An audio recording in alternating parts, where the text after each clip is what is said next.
إن الحمد لله نحمده ونستعينه ونستغفره ونعوذ بالله من شرور أنفسنا ومن سيئات أعمالنا من يهده الله فلا مضل له ومن يضلل فلا هادي له وأشهد أن لا إله إلا الله وحده لا شريك له وأشهد أن محمدا عبده ورسوله أعوذ بالله من الشيطان الرجيم بسم الله الرحمن الرحيم ثم جعلناك على شريعة من الأمر فاتبعها ولا تتبع أهواء الذين لا يعلمون الحمد لله দারসুল আহকামে আজকে আমরা আলোচনা করব ইনশাআল্লাহ আল্লাহর পথে জিহাদের স্থানকাল পাত্রভেদে বিভিন্ন হুকুম আহকাম। দারসুল আহকামে আমরা ইতিপূর্বে জিহাদের বিভিন্ন হুকুম আহকাম সম্পর্কেই আলোচনা করেছি। তবে আজকে আমরা যে আলোচনাটা করব এটা হচ্ছে স্থানকাল পাত্র বা অবস্থা ভেদে ব্যক্তির উপরে কখন জিহাদের হুকুম কি হয়। এই আলোচনার সাথে কয়েকটা বিষয় সম্পৃক্ত আছে। একটা বিষয় হচ্ছে জিহাদের গুরুত্ব এবং ফজিলত। জিহাদ কতটা গুরুত্বপূর্ণ আমল, এই বিষয়টা এর সাথে সম্পৃক্ত আছে। এটাও ইনশাল্লাহ আমরা আলোচনা করব। এই আলোচনাটা আমরা করব একটু পরে, যখন তার আগে আমরা আলোচনা করব ইনশাল্লাহ আমাদের আজকের মূল আলোচ্য বিষয় হলো স্থানকাল পাত্র বা অবস্থা ভেদে জিহাদের হুকুম কি, কখন, কতটা, কখন কার জন্য কি হুকুম হয়। এটা যখন স্পষ্ট হবে তারপরে আমাদের ওই জিহাদের মর্যাদা এবং ফজিলত এটা বুঝতে সহজ হবে ইনশাআল্লাহ। আমরা জানি যে সকল বিধান, শরীয়তের প্রত্যেকটা আমল বা বিধানেরই একটা মূল হুকুম আছে, একটা মূল হুকুম আছে। যেমন যখন আমরা জিজ্ঞেস করি সলাতের হুকুম কি, তখন আপনি সহজে এটা বলতে পারেন যে সলাতের হুকুম হচ্ছে ফরজ। কোন ফরজ? ফরজ আইন। যদি সব সলাত কিন্তু ফরজ আইন না, সলাতের অনেক প্রকার আছে, বিভিন্ন সলাত বিভিন্ন হুকুম আছে। আবার স্থানকাল পাত্র ভেদে এই হুকুমটা পরিবর্তিতও হয়। তাহলে প্রত্যেকটা বিষয়, সওমের ক্ষেত্রে একই কথা, অন্যান্য আমলের ক্ষেত্রে একই কথা। এখানে মূল জিনিস কি মনে রাখার মতো বিষয় হচ্ছে এটা যে শরীয়তে যত আমল আছে প্রত্যেকটা আমলের একটা মূল হুকুম আছে। এই মূল হুকুম, কোনোটার মূল হুকুম হয়তো ফরজ আইন, কোনোটার মূল হুকুম হয়তো ফরজ কিফায়া, কোনোটার মূল হুকুম হবে আপনার মুস্তাহাব, কোনোটার মূল হুকুম হয়তো মুবাহ ইত্যাদি। আবার এই হুকুমের যেমন দলিল আছে, মূল হুকুমের যেমন দলিল আছে, এরকম অন্যান্য ক্ষেত্রে বা বিভিন্ন সময়ে এই মূল হুকুমটা ব্যক্তির উপর যখন প্রয়োগ করা হয় তখন হুকুমটা পরিবর্তন হইতে পারে। এটারও অন্য দলিল আছে, এটা ভিন্ন দলিল দ্বারা নির্ধারিত হয়, দলিল ছাড়া ওটা হবে না। যেমন ধরেন আমরা একটু সহজে বলি, সালাত হচ্ছে ফরজ আইন, এটা মূল হুকুম হচ্ছে ফরজ আইন, মানে 5 ওয়াক্ত সালাত হচ্ছে ফরজ আইন। কিন্তু মুস্তাহাব, কখনো সালাত মুস্তাহাব, কোন সালাত যেমন ধরেন তাহাজ্জুদ সালাত, আবার কোন সালাত ফরজ কিফায়া যেমন ধরেন জানাজা সালাত, তাই কিনা। আবার কোন সময় সালাত আদায় করা মাকরুহ, অপছন্দনীয়, কোন সময় সালাত আদায় করা নিষিদ্ধ, যেমন ঠিক সূর্যাস্তের সময়, ঠিক সূর্যোদয়ের সময়, এবং সূর্য যখন ঠিক মাথার উপর থাকে দুপুরে, ঠিক তখন কিছু সময় তখন সালাত করা নিষিদ্ধ। তাহলে কখনো এটা মাকরুহ হয়, আবার এটা হারাম। আবার ব্যক্তির অবস্থা ভেদে এটার হুকুমও পরিবর্তন হতে পারে। ব্যক্তির অবস্থা কি? যেমন ধরেন জোহরের আযান হয়ে গেল, আপনি যখন আযান শুনতেছেন আপনার ওযু নাই, কিংবা ইকামত হয়ে গেল, তখন কি আপনি ওযু ছাড়াই মানে সালাতের মধ্যে প্রবেশ করবেন, জামাতে শরীক হবেন না? আপনি অবশ্যই ওযু করে আসবেন, কারণ আপনি জানেন যে ওযু ছাড়া সালাত আদায় করা যাবে না। যদিও আপনি জামাত হয়তো একটু পিছিয়ে পড়তেছেন, 1 রাকাত 2 রাকাত হয়তো নাও পেতে পারেন, এই আশঙ্কা। সুতরাং এই ধরনের পরিস্থিতিতে ওই অবস্থায় ওযুবিহীন বা তহরতবিহীন সালাত আদায় করা আপনার জন্য হারাম। অপবিত্র শরীর, অপবিত্র পোশাক কিংবা অপবিত্র স্থানে সালাত আদায় করা নিষিদ্ধ, তাই কি না? তাহলে একটা ফরজ ইবাদতও স্থানকাল পাত্র ভেদে এবং পরিস্থিতি সাপেক্ষে অন্যান্য দলিলের দ্বারা হুকুম পরিবর্তন হয়। মূল হুকুম কিন্তু বিধান হিসাবে ঠিকই থাকে, মূল হুকুম কখনো পরিবর্তন হয় না। আশা করি একটা উদাহরণই যথেষ্ট। এবার আসেন জিহাদ। আমরা বলেছি জিহাদ, বিভিন্ন প্রকারের জিহাদ আমরা উল্লেখ করেছি এর আগে, এবং আরো কিছু প্রকার আছে যেগুলো আমরা পরেও উল্লেখ করবো ইনশাআল্লাহ। জিহাদের বিভিন্ন অর্থ আমরা উল্লেখ করছি, বিভিন্ন ধরনের জিহাদ আছে। কোন জিহাদ কি? প্রত্যেকটা কি ফরজ আর প্রত্যেকটা কি একই হুকুম? না, এগুলোর মধ্যে পার্থক্য আছে। যেমন বিভিন্ন প্রকার সালাতের মধ্যেও পার্থক্য আছে। আবার যখন আরেকটা কি সারি পরিভাষায় জিহাদ, এই বিভিন্ন প্রকারের মধ্যে জিহাদের বিভিন্ন প্রকারের মধ্যে একটা গুরুত্বপূর্ণ হচ্ছে কি মূল বিষয়টা কি পারিভাষিক অর্থে জিহাদ। এই পারিভাষিক অর্থে জিহাদের আলোচনা আমরা গত কয়েকটা পর্বে করেছি। এই পারিভাষিক অর্থে জিহাদ এইটা কার উপর প্রযোজ্য, কোন ধরনের ব্যক্তির উপরে এই জিহাদটা প্রযোজ্য হবে, অর্থাৎ জিহাদের ফরজ বিধান পালনের দায়িত্বপ্রাপ্ত কারা, সেটাও আমরা আলোচনা করেছি গত পর্বে। কিন্তু এখন আমরা আলোচনা করব যে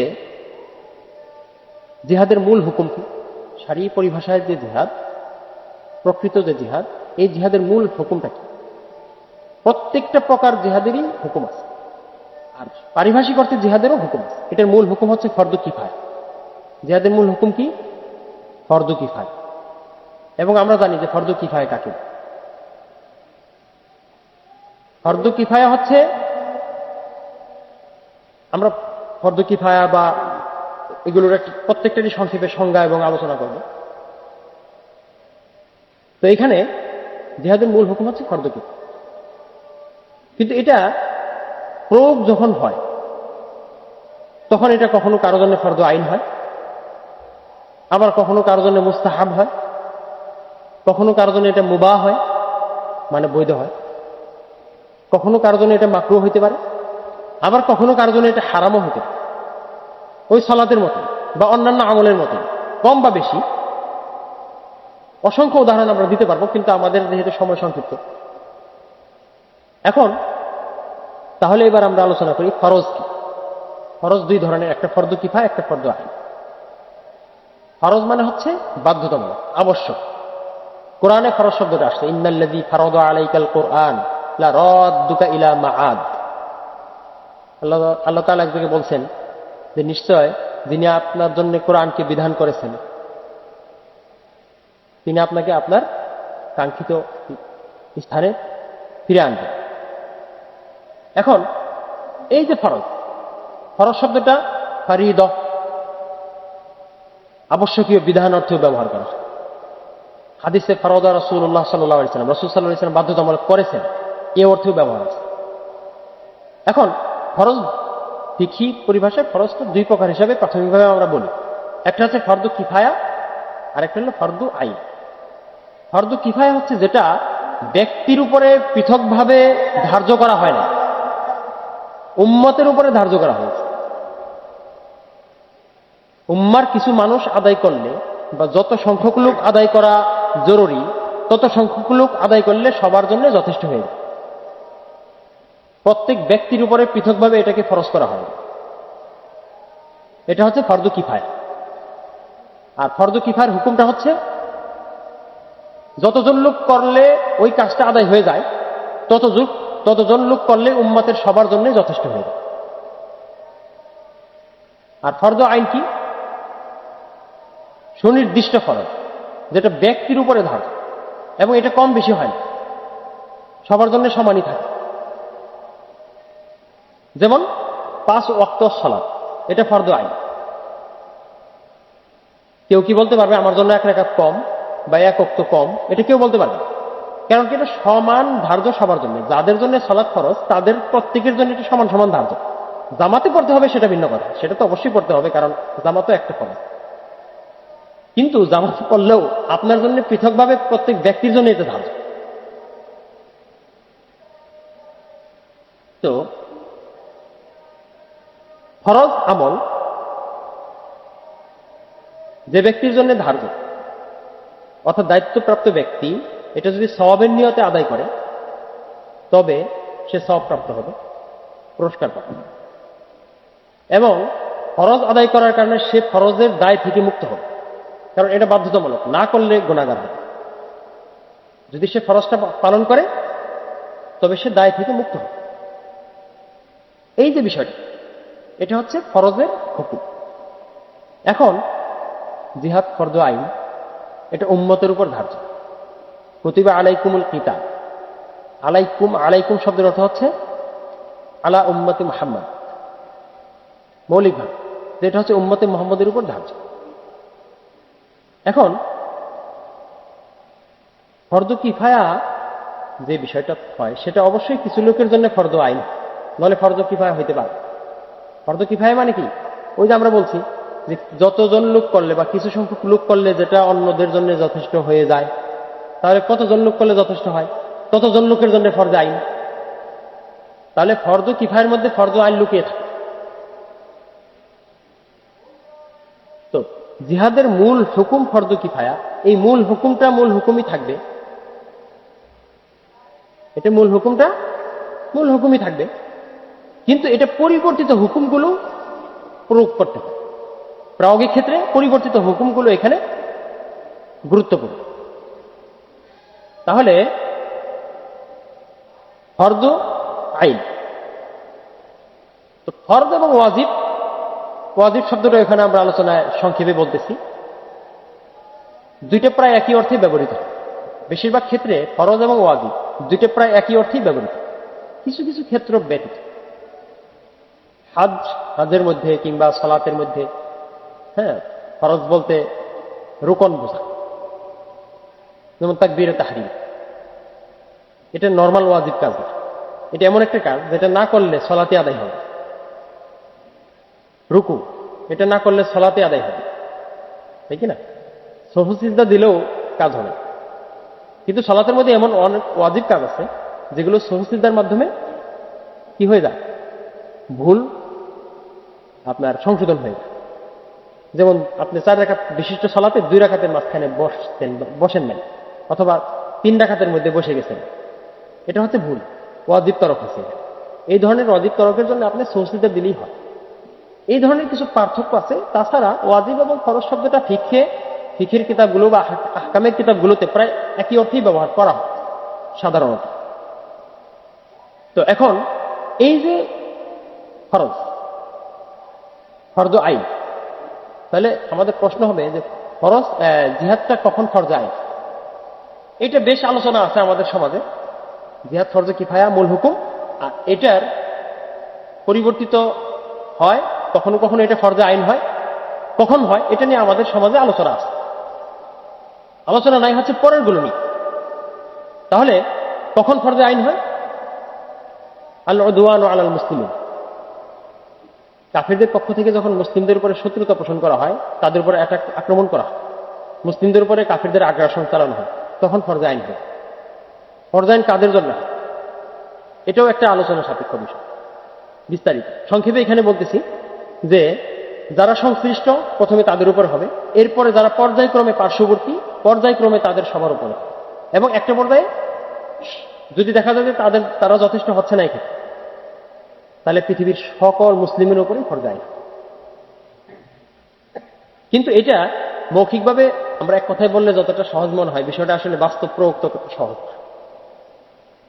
ইনশাল্লাহ এই বিষয়গুলো আরো বিস্তারিত আলোচনা যখন আমরা পরবর্তী অধ্যায়গুলোতে করব ইনশাল্লাহ পাবো।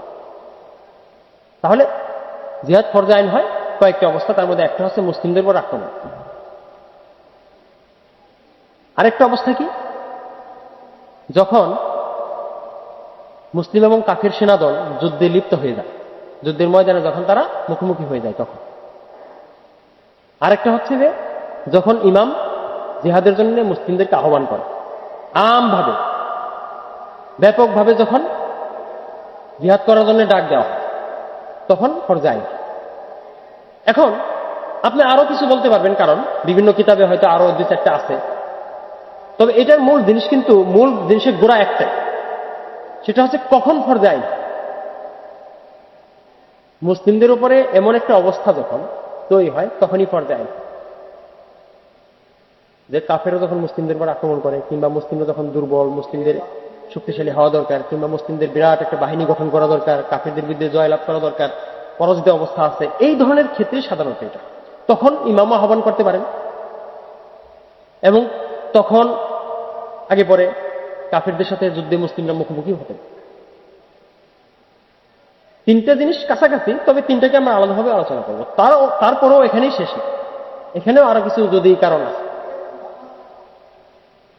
মুসলিমরা এবং কাফেররা যদি মুখোমুখি হয়ে যায় তখন তাদের উপরে যে ফরজে আইন হয় এটা ঠিক আছে, কিন্তু এটারও আবার ব্যতিক্রম আছে। সেই ব্যতিক্রমগুলো ইনশাল্লাহ আমরা পরে আলোচনা করবো, শুধু এখানে একটু উল্লেখ করে রাখি। তাহলে আপনার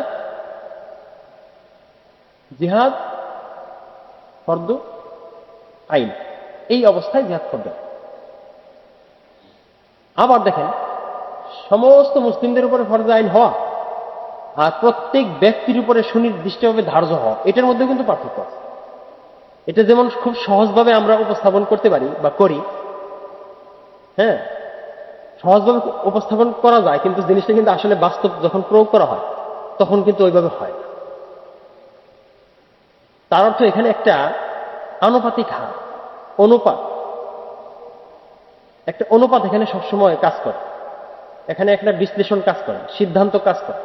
ইসলামিক কর্তৃপক্ষ এই বিষয়গুলো পরিমাপ করে, তারা পরিমাপ করে সিদ্ধান্ত দিবেন, তারা যেভাবে সিদ্ধান্ত দিবেন ওইভাবেই ধার্য হবে। এটা একটা প্রাতিষ্ঠানিক বিষয়, এটা ব্যক্তিগতভাবে কেউ করতে পারে না। সালাত কেউ না পড়লে আপনি ব্যক্তিগতভাবে আদায় করবেন, কম করবেন না, যা যা করা দরকার তাই তাই করবেন। কিন্তু জিহাদ কিন্তু সেই আমল না, জিহাদ কিন্তু সেই আমল না যে আপনি ইচ্ছা করলে কিন্তু একা একা যা ইচ্ছা তাই, যেভাবে ইচ্ছা সেভাবে, বা কয়েকজন মানুষ ইচ্ছা করলেই কিন্তু যেভাবে ইচ্ছা সেভাবে জিহাদ করতে পারেন। কারণ এটা তো আপনার আমার একা বা 2-4 জনের জন্য না, এটা পুরো উম্মতের উপর খরচ করা হচ্ছে। এটা ফরজ কিফায়া হচ্ছে মূল হুকুম। তাহলে যেটার মূল হুকুম ফরজে আইন, সেটার হিসাবে একরকম, সেটা করতেই হবে, কেউ করুক আর না করুক, এবং অন্যদেরকে সাথে নিয়ে সে করবে, সেটা তখন আরেকটা গুরুত্ব বহন করে। কিন্তু এইটা ফরজ কিফায়া যে বিষয়টা জিহাদ, সেটা ঠিক ওরকম আমল না, এটা ভিন্ন ধরনের আমল। এইটা বোঝার জন্য রাসূলুল্লাহ সাল্লাল্লাহু আলাইহি ওয়াসাল্লামের পুরো জিন্দেগি বুঝতে হবে, মাথায় রাখতে হবে, সামনে রাখতে হবে, এবং কিতাবুল্লাহ এবং সুন্নতে রাসূলের যত দলিল আছে সবগুলো দলিল এবং এর সমন্বিত ব্যবহার, সমন্বিত প্রয়োগ বিধি, এটা জানতে হবে। আর এটাই হচ্ছে আহকামের আলোচনা, এটা হচ্ছে ফিকহের আলোচনা, যে উদ্দেশ্যে কিন্তু আমরা এই আলোচনাটা করতেছি। এবং এই যে 2-4-10 দিন বা 50 দিনে কিংবা 1 বছর এই আলোচনা বৈঠকে বসলে কিন্তু এটা ক্লিয়ার হবে না, এটা আরো গবেষণার ব্যাপার আছে, এটা মানে সার্বক্ষণিক কিছু ব্যাপার আছে।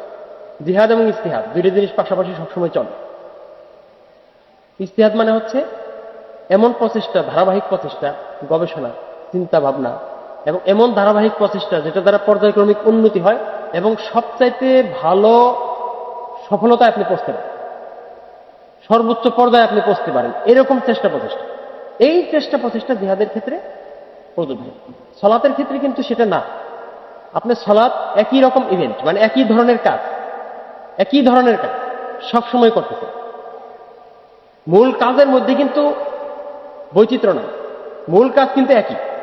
হয়তো জায়গায় বৈচিত্র্য আছে, আপনি হয়তো ফ্লোরে পড়ছেন, আরেকজন হয়তো মোজাইকের উপরে পড়ছে, আরেকজন হয়তো মাঠে ঘাসের উপরে পড়ছে, আরেকজন হয়তো কাপড়ের উপরে পড়ছে, এরকম। আপনি যে পোশাকটা পড়ছেন সেই পোশাকের মধ্যে বৈচিত্র্য আছে, কিন্তু আপনি যে পবিত্রতা বা তহরাত অর্জন করছেন সেটা একই রকম, 2 রকম না। আপনি যে সালাত আদায় করতেছেন সেটা একই রকম, 2 রকম না। এটার কোনো বৈচিত্র্য নেই, এটা একটাই, একই ধরনের। কিন্তু জিহাদ কিন্তু একই ধরনের না, জিহাদি পদক্ষেপ কিন্তু একই ধরনের না। শুধু আপনি বলতে পারেন হ্যাঁ, শত্রুর সাথে যখন আপনি মুখোমুখি হচ্ছেন অস্ত্র সমেত, অস্ত্র সহকারে, তখন হয়তো মারা এবং মরা দুইটা একই জিনিস, যে মাধ্যমে আপনি করেন। ফায়াকুতুলুনা ওয়া ইউকতালুন, এই দুইটা কাজ একই, আপনি যে মাধ্যমেই করেন না কেন, যে উপকরণই ব্যবহার করেন না কেন। কিন্তু আমি বলছি সামগ্রিকভাবে জিহাদি যে পদক্ষেপগুলো সেগুলো একই রকম হয় না। কখনো হয়তো দুর্গ জয় করার জন্য জিহাদ পদক্ষেপ, কখনো হয়তো বা একটা দল দুই দল মুখোমুখি সমান মাঠে, কখনো হয়তো বা গোপনীয় ভাবে, তাই না? অ্যাম্বুশ যেটাকে বলে যে আল্লাহ তাআলা যেটা সূরা তওবার মধ্যে বলছেন, কুল্লা মারসাদ, প্রত্যেক ঘাটিতে উৎপেতে থাকো। এখন এটার বিভিন্ন ধরন আছে। কখনো এমন হইতে পারে যে আপনার ওই আগ্নেয়াস্ত্র ব্যবহার করতে হবে না, বাঁশের লাঠি লাগবে, কিন্তু সেটা কিন্তু যুদ্ধ। আবার কখনো এমন হবে যে আগ্নেয়াস্ত্র ব্যবহার করতে হবে, আবার কখনো এমন হবে যে না, বিমান হামলা করতে হবে। অর্থাৎ এটার নানাবিধ ধরন আছে, এটার ঘটনাগুলো বিভিন্ন রকম, বৈচিত্র্যময়। এজন্য জিহাদের বিষয়গুলো সবসময় নিত্য নতুন ভাবে চিন্তা গবেষণা করতে হয় এবং এটা সিদ্ধান্ত দিতে হয়। এটা ইসলামী কর্তৃপক্ষ সিদ্ধান্ত দেয় এবং এটার জন্য তাদের অনেক বিষয় যাচাই করতে হয়। শরিয়াতের হুকুম হাকামগুলো স্পষ্টভাবে যাচাই বাছাই করার জন্য, উপলব্ধি করার জন্য, নির্ণয় করার জন্য, প্রয়োগ করার জন্য কিতাবুল্লাহ, সুন্নতে রাসূল সাল্লাল্লাহু আলাইহি ওয়াসাল্লামের পুরো জিন্দেগি, ইমামদের কওল আলোচনা, সাহাবায়ে কেরামের আমলের বিভিন্ন ধারা, বিভিন্ন দিক এবং ফিকহির কিতাবগুলোতে লিখিত বিভিন্ন হুকুম আহকাম, এই বিষয়গুলো সমন্বিতভাবে গবেষণার মাধ্যমে কেবল এই বিষয়গুলো সিদ্ধান্ত দেওয়া যায়। এটা সলাতের মতো অত সরল সহজ না। এটা নিত্য নতুন পরিবর্তনশীল বৈচিত্র্য। এটা বারবার বিভিন্ন ধরনের বিভিন্নভাবে এটার প্রয়োগ হয় এবং এটার ফলাফলটা প্রায় কাছাকাছি কিন্তু বৈচিত্র্যময়। যাই হোক, আমি যে বিষয়টা বলতে চেয়েছিলাম সেটা হচ্ছে যে যখন দুই দল মুখোমুখি হয় তখন জিহাদ ফরজে আইন। কিন্তু এটারও ব্যতিক্রম আছে। কখন কি পরিমাণ শক্তির থাকলে কোন পক্ষের, অর্থাৎ শক্তির ভারসাম্যের দিক থেকে বিচার করলে এটার মধ্যেও কি আছে, এটার মধ্যেও বৈচিত্র্য আছে বা এটার মধ্যে ব্যতিক্রম আছে। তাহলে আজকে আমরা আলোচনা করলাম জিহাদের মূল হুকুম এবং পরিবর্তিত হুকুমের প্রথমটা। মূল হুকুম হচ্ছে ফরদু কিফায়া আর পরিবর্তিত হুকুমের প্রথমটা হচ্ছে ফরদু আইন। ফরদু আইনের সংক্ষিপ্ত রূপটা আলোচনা করা। আর ফরদু কিফায়া বলতে কি বোঝায়, ফরদু আইন বলতে কি বোঝায়, দুইটা আমলের পার্থক্য কি, অন্যান্য আমলের সাথে জিহাদের পার্থক্য কি, এই বিষয়গুলো আমরা উল্লেখ করলাম। এরপরে আরেকটা জিনিস আমরা আলোচনা করতে পারি, সেটা হচ্ছে জিহাদ কখন মুস্তাহাব হয়। আল কিতালু মাতা ইয়াকুনু মানদুবান। হ্যাঁ, এই যে মুস্তাহাব কখন, এই বিষয়টা বোঝার জন্য আমরা প্রথমে বুঝব মুস্তাহাব কি। মুস্তাহাব শব্দের অনেক সমার্থক শব্দ আছে। মুস্তাহাব, সুন্নত, ফজিলত, নফল, এরকম আরো অনেক শব্দ আছে, মানদুব ইত্যাদি। এখন মুস্তাহাব মানে যে বিষয়টা পছন্দনীয়, উত্তম, শরীয়তে যে বিষয়টাকে আদেশ করা হয় নাই, মানে বাধ্যতামূলক অর্থে আদেশ করা হয়, বাধ্যতামূলক অর্থে যে বিষয়টা আদেশ করা হয়, হয়তো সেটা আদেশ করা হয়েছে, উৎসাহ প্রদান করা হয়েছে, ফজিলত বর্ণনা করা হয়েছে।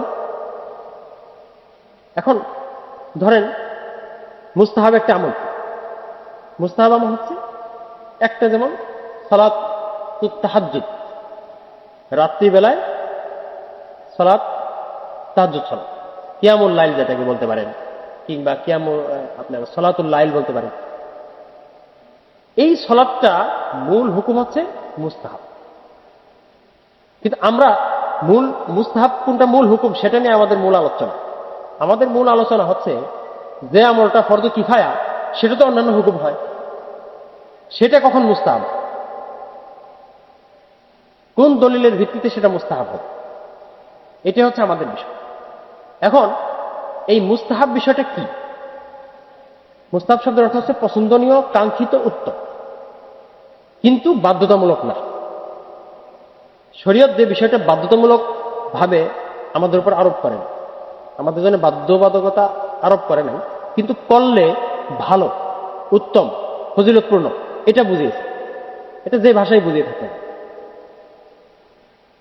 আর এটার হুকুম হচ্ছে মুস্তাহাব যে ব্যক্তি পালন করে সওয়াবের আশায়, আল্লাহ সন্তুষ্টি লাভের আশায়, সে এটা সওয়াব, অনেক ফজিলত এবং কল্যাণ সে লাভ করে।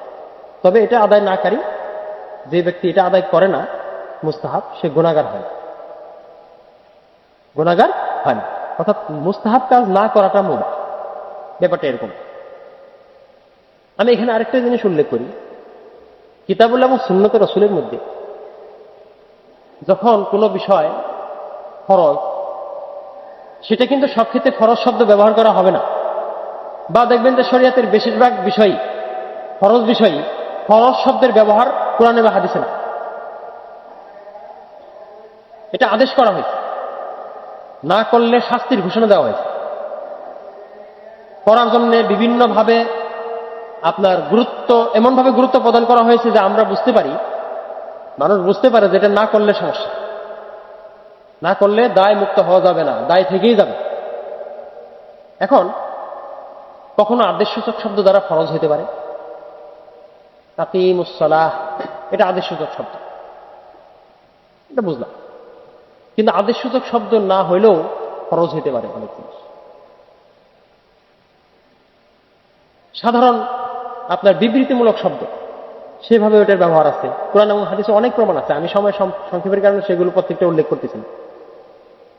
রাসূলুল্লাহ সাল্লাল্লাহু আলাইহি ওয়াসাল্লাম একটা কাজ নিয়মিতভাবে করতে বলছেন, গুরুত্ব দিচ্ছেন, সাহাবায়ে কেরাম সেটা বুঝতে পারছেন, সেটাও ফরজের কাছাকাছি, এরকম অনেক। তো ফরজ মানেই এটা না, মানে নির্দেশ মানেই এটা না, নির্দেশসূচক শব্দ মানে এটা না যে সেটা ফরজ। অনেক সময় নির্দেশসূচক শব্দ আছে, কাফিরদেরকে উদ্দেশ্য করে আল্লাহ তাআলা একটা কথা বলছেন, সেটা ধমকের সুরে বলছেন, সেটা কিন্তু ফরজ বলছে, এ মালুম আশিয়তু, তোমরা যা ইচ্ছা করো। হক এবং বাতিল এবং এই দুইটার পরিণাম বর্ণনা করার সাথে সাথে আল্লাহ তাআলা কাফিরদেরকে এক জায়গায় বলছেন, এ মালুম আশিয়তু, তোমরা যা খুশি করো। এই আয়াত আপনি পরে দেখবেন, এটার আগে পরে কি আছে, কাফিরদের ব্যাপারে আলোচনা। এটা হচ্ছে তাদেরকে ধমকি দেওয়া হয়েছে। এটার অর্থ এটা না যে তোমরা যা ইচ্ছা তাই করো, এটা ফরজ, এটা না, এটা অনুমোদিতও না। হ্যাঁ, তো এই জন্যে ফরজ শব্দটা, ফরজ বোঝানোর জন্য কোনো কিছু ফরজ, ফরজ শব্দটা আসলে সঠিক শব্দ, আমরা ফরজ বলি তো বাংলা, এই জন্য ওইটা বেশি আসে।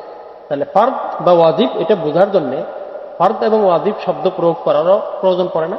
রাসূল সাল্লাল্লাহু আলাইহি ওয়াসাল্লাম এই আমলটাকে কিভাবে উপস্থাপন করছেন, সাহাবায়ে কেরাম কিভাবে বুঝতে পারছেন, আর ইমামগণ এটাকে কিভাবে বুঝতে পারছেন, এটাই হচ্ছে মূল কথা। আর এইটাই ফিকহের কিতাবগুলোতে লেখা হয়। যদি এটা না হইতো তাহলে তো প্রত্যেকটা ব্যক্তি কোরআনের ওই আয়াত পরেই বুঝতে পারতো না এটা ফরজ কিনা,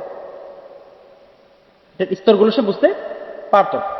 এরকম অনেক আদেশসূচক শব্দ আছে কোরআন এবং হাদিসে, যেগুলো কখনো মুস্তাহাব পর্যায়ের বোঝা, আবার এটা কখনো মুবাহ পর্যায়েরও বোঝাতে, আবার আমি তো বললাম হারাম পর্যায়েরও বোঝাতে।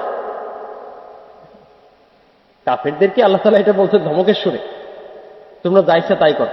এখন আপনি যদি মনে করেন যে ও আচ্ছা, আল্লাহ তো যা ইচ্ছা তাই করতে বলছে, এটা তো মনে করার সুযোগ নাই।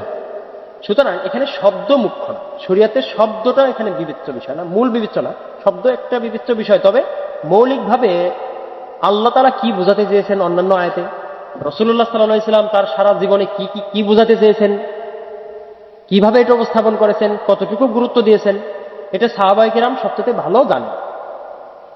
মানব জাতির মধ্যে সর্বশ্রেষ্ঠ বা এই উম্মতের মধ্যে সর্বশ্রেষ্ঠ মানব জাতি সাহাবায়ে কেরাম, তারা এই বিষয়টা ধারণ করছে, তারা যেভাবে এটাকে উপস্থাপন করছেন পরের উম্মত সেইভাবে এটাকে গ্রহণ করে।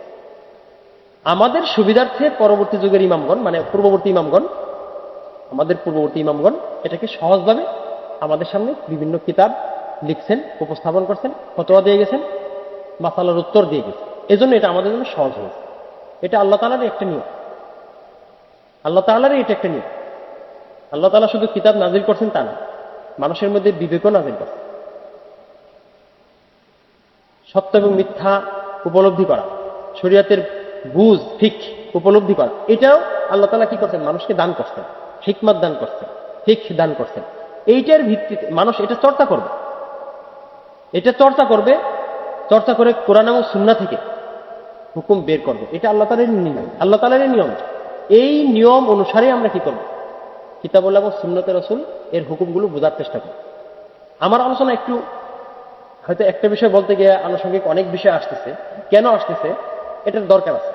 আমি যেহেতু ফিকহ এবং উসুলুল ফিকহ এই দুটো জিনিসকে আলাদাভাবে আলোচনা করতেছি না, আমি কিন্তু এই ফিকহ এবং উসুল ফিকহের মূল কথাগুলো এই হুকুমের আশপাশে আমি সহজ ভাষায় বলতেছি, এবং আমি যথাসম্ভব টার্ম বা ওই যে পরিভাষাগুলো এড়িয়ে চলছি, যাতে করে আমাদের এই বিষয়ে উপলব্ধিটা সহজ হয়। আল্লাহ রাব্বুল আলামিন আমাদের সবাইকে যথাযথ উপলব্ধি দান করুন। ইনশাআল্লাহ এরপরে আমরা অন্যান্য যে হুকুমগুলো হয় স্থানকাল পাত্র ভেদে কিভাবে হয় দলিল সহ ইনশাআল্লাহ সেগুলো আলোচনা করব। সুবহানাকাল্লাহুম্মা ওয়া বিহামদিকা আশহাদু আল্লা ইলাহা ইল্লা আনতা আস্তাগফিরুকা ওয়া আতুবু ইলাইক।